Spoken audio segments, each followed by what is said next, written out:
The desert wind hissed through the barbed wire like a whispered warning. In the middle of nowhere, under a sky cracked with lightning, Officer Raymond Hale stepped through the rusted gates of the old Carson County prison. The year was 1940.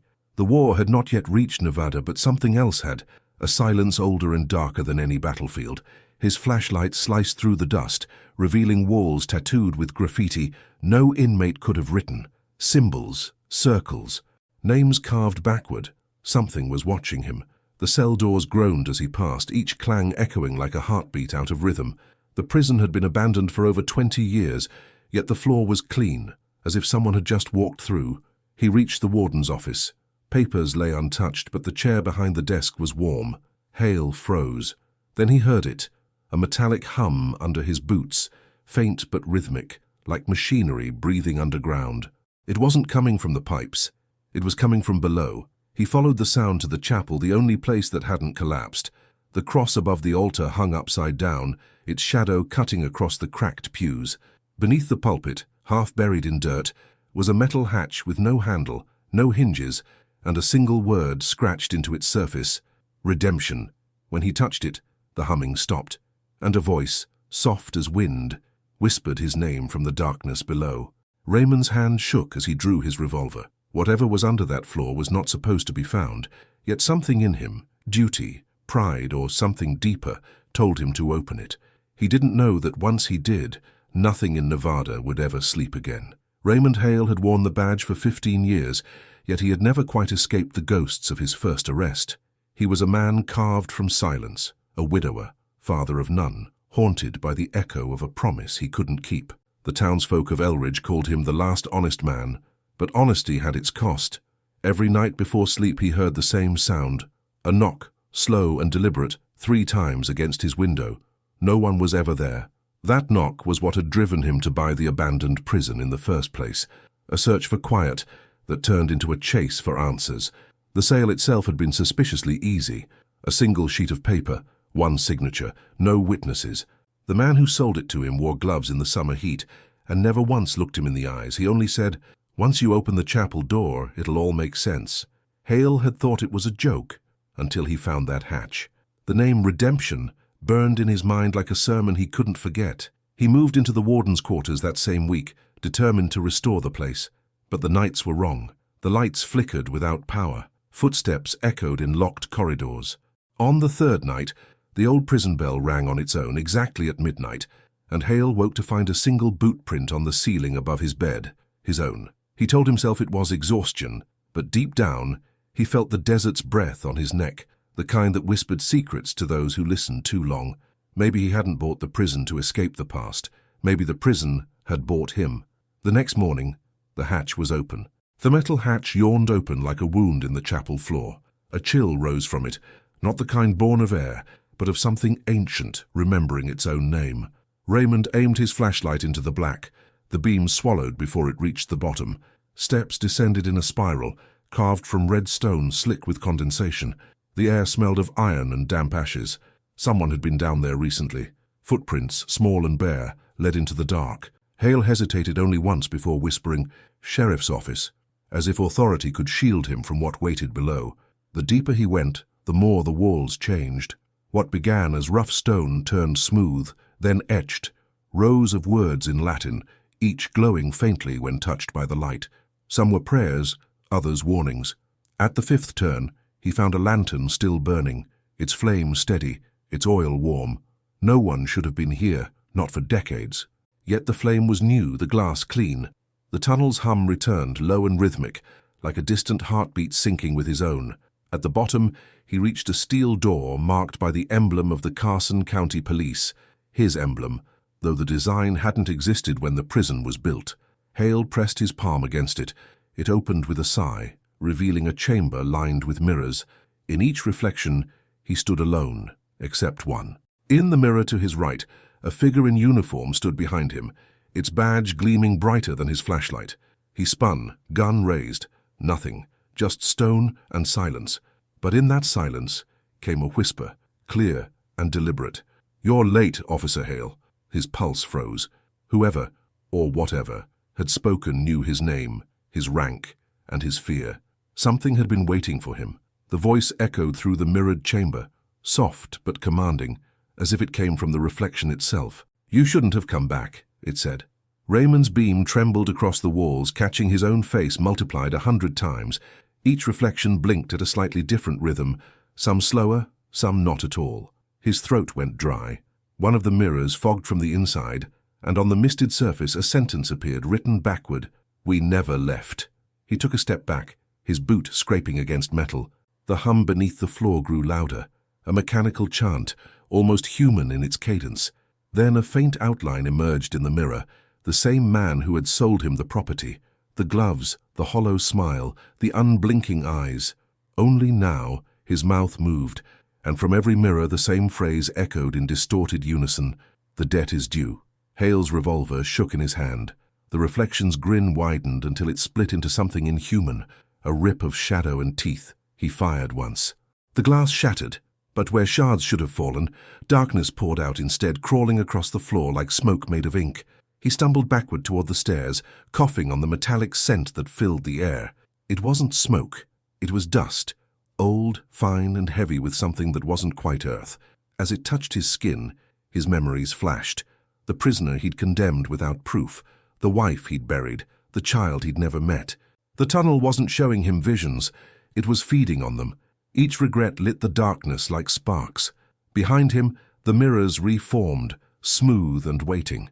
And this time, the reflection didn't mirror him at all. It smiled first. Raymond forced himself back into motion. The sound of his boots swallowed by the hum beneath the ground. His breath came in ragged bursts, each exhale forming clouds that hung too long in the air, like the space itself refused to let go of warmth. He retraced his steps, searching for a pattern, anything human in the chaos. The Latin inscriptions on the wall seemed to shift when he passed. Once prayers, now names. He recognized one, Eleanor Hale, his wife. The letters pulsed faintly, as if written in heartbeat instead of ink. He ran his fingers over the name, but the wall pulsed back, warm and soft like living skin. The moment he pulled away, a low clang echoed from above, the chapel bell again ringing even though no one was there to ring it. He glanced at his watch, frozen at midnight, though he could have sworn hours had passed. The sound of the bell grew deeper, slower, until it became something else entirely. Footsteps. Not his. Coming down. Raymond raised his revolver and shouted, "Who's there?" His voice bounced off the walls, distorted into whispers that returned as answers he hadn't spoken. "You are." Then light flickered from behind him. The mirrors again, but one had changed. The reflection now showed the chapel, clean, restored, sunlight pouring through the windows. In the pews sat men in uniform, heads bowed, hands clasped in prayer. Every face was his own. And at the pulpit stood Eleanor, smiling, whispering words he couldn't hear. Driven by a mix of terror and longing, he stepped closer to the mirror. The glass rippled, inviting, showing the world as it might have been. His sins erased, his wife alive, the desert gone. All he had to do was step through. The mirror reached back first. The hand that broke through the mirror was cold as marble and strong enough to pull him forward. Raymond fought it, but its grip was relentless, not trying to harm him, only to claim him. His revolver clattered to the floor. The glass rippled like water, and for a single breath he saw the chapel again, full of people, sunlight, redemption. Then the vision twisted. The pews were coffins, the congregation skeletal, and the sun turned the color of rust. He tore himself free, falling backward as the mirror sealed shut. His pocket watch struck the ground, splitting open. Its ticking hand spun wildly before stopping at one precise time, 1 hour before dawn. The tunnel around him vibrated, and the hum he'd heard since entering became words. A rhythm, a countdown, a warning. Each pulse seemed to say the same thing. 1 hour, 1 hour. The air grew thinner, and the lantern he carried began to flicker out. If the light died before he escaped, he felt certain he wouldn't return at all. Hale stumbled through the passage, desperate to retrace his steps, but every turn led to new corridors, deeper chambers, and older air. The prison above was no longer directly overhead. He could feel it, like walking beneath an ocean. He shouted into the dark, "Who are you?" The echoes answered with fragments of his own voice, distorted and older. "You know who we are." Then silence, until the faint chime of his broken watch resumed, steady, impossibly loud. Each tick matched his heartbeat. Each tick was 1 second closer to whatever waited at dawn. Raymond picked up his lantern, flame barely holding. If he couldn't find the surface before sunrise, he feared it wouldn't just be his time running out, it would be Nevada's. The tunnel narrowed into a corridor of brick, slick with condensation that glowed faintly, as if something beneath the surface breathed light. Raymond's lantern sputtered, spitting smoke instead of flame. The countdown inside his head, 1 hour, kept beating like a second heart. He stopped to catch his breath, but the air had thickened into a metallic haze. A low hum rose again, now layered with whispers, dozens of voices murmuring words he couldn't make out. They spoke as one when he tried to move. Debt must be paid. He aimed his flashlight forward, but the beam fractured, bouncing off thousands of tiny shards embedded in the walls, each shard reflecting an eye that wasn't his. Ahead, he saw a door, wooden, rotted, chained shut with iron links. A placard above it read, "Warden's Files." The hinges screamed when he kicked it open. Inside was a narrow office, preserved as if time had forgotten it. Papers lay stacked neatly, the air thick with the smell of dust and something sweet, like old perfume. On the desk, a single photo rested under glass. A group of officers in uniform. He leaned closer. Every man wore his face. Every badge bore the date 1941, a year that hadn't yet happened. He ripped the photo apart, but underneath it, carved into the wood, was a sentence. "You signed it already." Then from the corner of the room a voice rose, a woman's, calm and close. "You shouldn't have opened the door, Ray." His chest tightened. It was Eleanor's voice, soft as the night she died. He turned, heart pounding, to find her standing by the lantern light, smiling, alive and wrong. Her eyes were black as wet coal and her shadow stretched toward him, not away. The countdown stopped, and something began breathing behind her. The thing behind Eleanor moved like a memory trying to take form. Long, slow, deliberate, as if mimicking breath. Raymond raised his gun, but his hand trembled too hard to aim. "You're not her," he whispered. The figure smiled wider, lips parting to reveal rows of teeth that never belonged to a human mouth. "You brought me back," she said, her voice splintering into a chorus of echoes. The room seemed to tilt, and the scent of burning metal filled his lungs. The reflection on the wall showed the chapel again, but this time it was collapsing in reverse. Unburning, rebuilding, waiting for him to step through and finish what had begun in 1940. He backed away, striking the desk. The drawer burst open, spilling old documents across the floor. One page caught his eye, a deed signed in his handwriting, dated 3 days before he bought the prison. Only one line stood out beneath his name: transfer of custody, soul in exchange for light. The hum beneath his feet rose to a thunderous vibration, shaking dust from the ceiling. A phrase carved into the wall pulsed like a heartbeat. "The sun must not rise." A sudden silence fell. Then a whisper brushed his ear. "1 hour is gone, Ray." He looked down. His pocket watch had restarted, but now it ticked backward. The countdown had turned into a reversal. If dawn came, something would be unleashed, not sealed, and the only way to stop it was buried deeper below. He steadied his breath, holstered his weapon, and muttered, "Then I go down." Before he turned toward the new tunnel opening behind the office, he felt the weight of the story pressing against the dark. Aproveita e conta de onde você está ouvindo, cidade e país, e deixa o seu gostei para essa história continuar chegando a mais gente. As he descended the new staircase, the air grew colder, and the whispers began calling him by a different name. The staircase twisted downward into a shaft that seemed to breathe, the stone walls flexing as though the tunnel itself were alive. Raymond's boots slipped on the slick steps, and each fall echoed a heartbeat deeper into the dark. The light from his lantern dimmed until it revealed only a few feet ahead, the edges trembling with shadows that didn't belong to him. The whispering voices had grown louder now, not taunting, but pleading. "Turn back, Ray. Let the sun come." He didn't know whether they were warning him or luring him. Halfway down he found a doorway cut into the rock, barred with wooden planks marked by fingernail scratches. The boards had been clawed from the inside. Behind them, something moved. Slow, wet, breathing through its teeth. He tightened his grip on the revolver. "Who's there?" he called. The breathing stopped. Then, a voice that sounded like his own replied, "You." The boards snapped in half from within. Fingers, grey, cracked, human, reached out toward his face. He fired once. The sound ricocheted up the tunnel, shaking dust loose like falling snow. When he looked again, the doorway was gone. Only smooth stone remained. Raymond pressed on, driven by dread more than duty.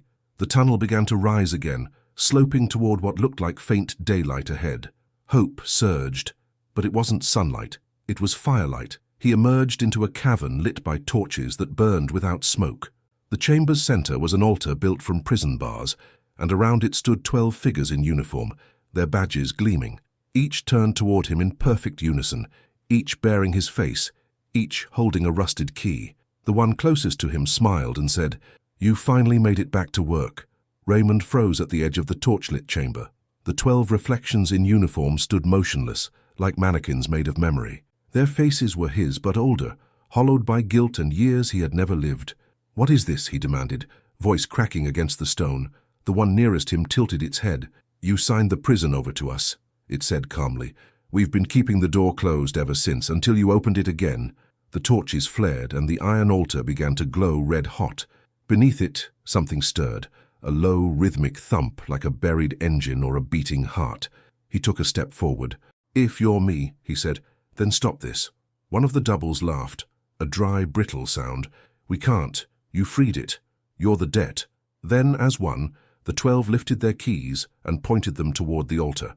Chains erupted from the floor, wrapping around his arms, his chest, his throat.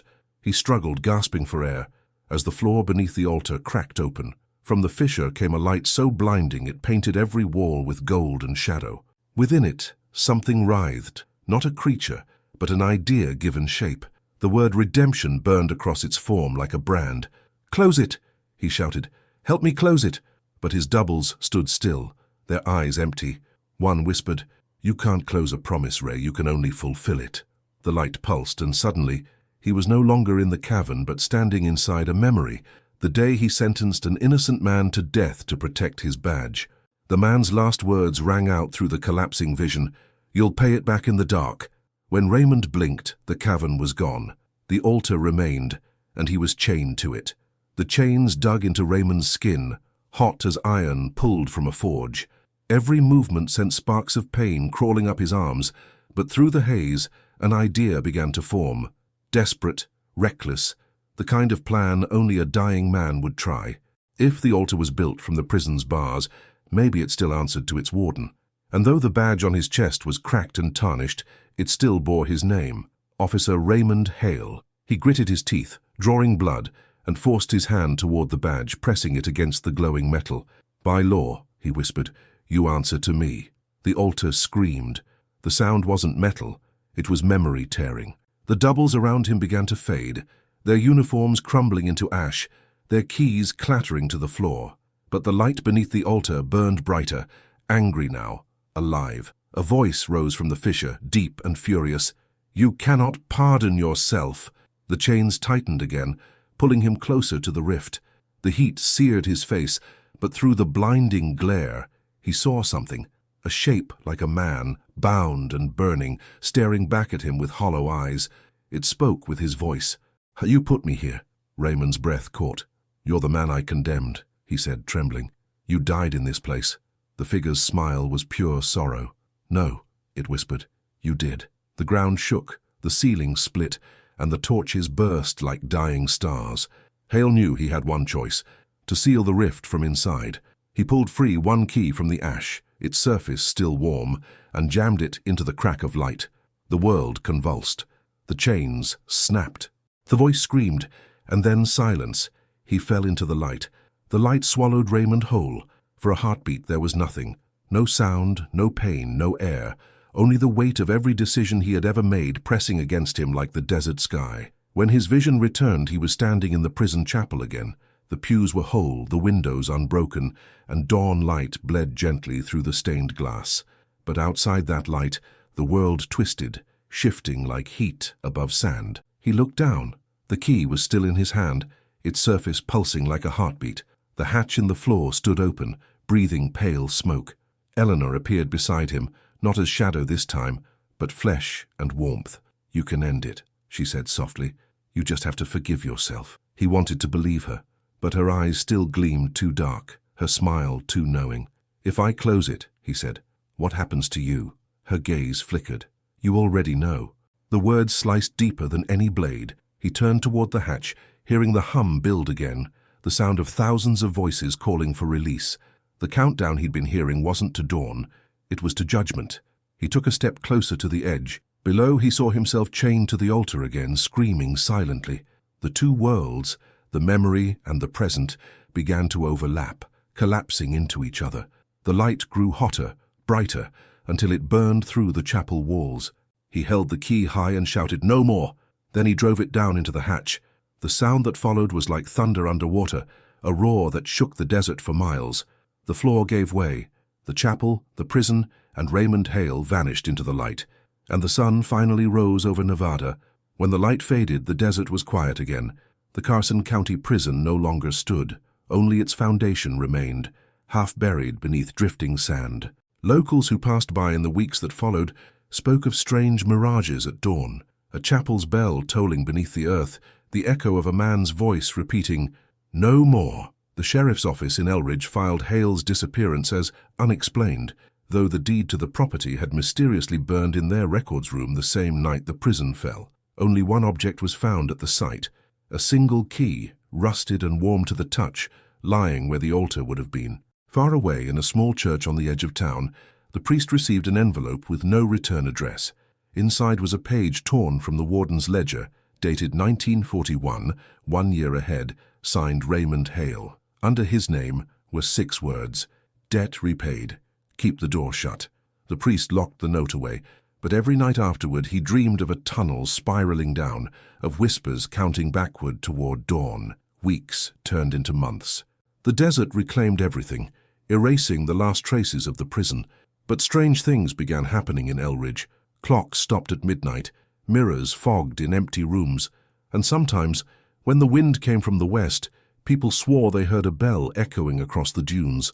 No one ever found Hale's body, yet sometimes at sunrise, travelers said they saw a man in uniform standing at the horizon, watching the light with a badge glinting faintly on his chest. He never moved. He never cast a shadow, but the sun always seemed a little slower to rise. The legend of Raymond Hale spread through Nevada like wind through open canyons. Some said he had become a ghost tied to his guilt. Others whispered he was the prison's last guardian, standing watch over what he had sealed.